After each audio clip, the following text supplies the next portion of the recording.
Situacija se na Norveškem nekoliko umirja, potem ko je državo v petek pretresel silovit teroristični napad v režiji pošasti iz Osla Andersa Behringa Breivika. Danes se v javnosti prvič pojavil tudi njegov zagovornik, odvetnik Geir Lippestad, ki je sicer član laboristične stranke, nad katero je v svojem pohodu puško usmeril ravno Breivik. Lippestad je pred novinarji dejal, da je Breivik po njegovem mnenju neprišteven, da deluje blazen in duševno moten. Vkolikor njegov klient ne bo privolil v psihološko testiranje oziroma psihiatrični test, ga ne bo več zastopal.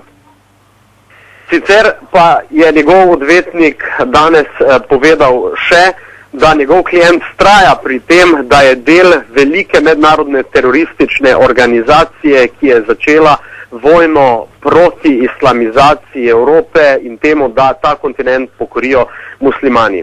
Norveška pa vseeno ostaja enotna tudi v tej tragediji. Opozicija vlade v teh dneh ni napadla, da je recimo sokriva za bombni napad ali strelski pokol na Utoji.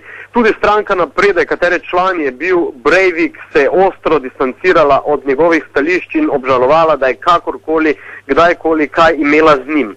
Nekaj kritik pa se vendarle pojavlja na delo policije, čeprav je danes v bran vzel minister za pravosodje in je dejal, da je svoje delo opravila fantastično.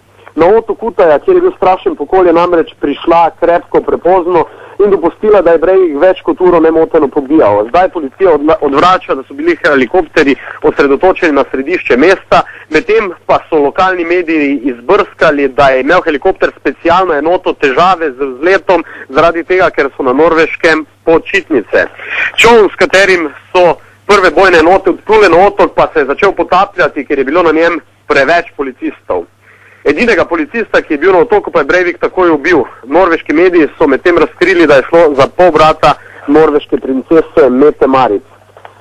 Dodatno vprašanje, ali je bila policija operativno učinkovita, pa sproža tudi novica, da so norveški obveščevalci Breivika imela podrobno gledom že od marca letos. Kot smo izvedeli od kolegov iz Guardiana, je aktivnosti v zvezi z Breivikom zelo okrepil tudi Scotland Yard in v ta namen angažiral posebne enote. Pošast iz Osla namreč vse skozi vztraja, da je imela prve sestanke o svojih terorističnih napadah ravno v Londonu. V naslednjih dneh Norveška pričakuje nove dodatne informacije povezane z Breivikom, predvsem pa se ljudje vendarle želijo, da se življenje tukaj počasi normalizira.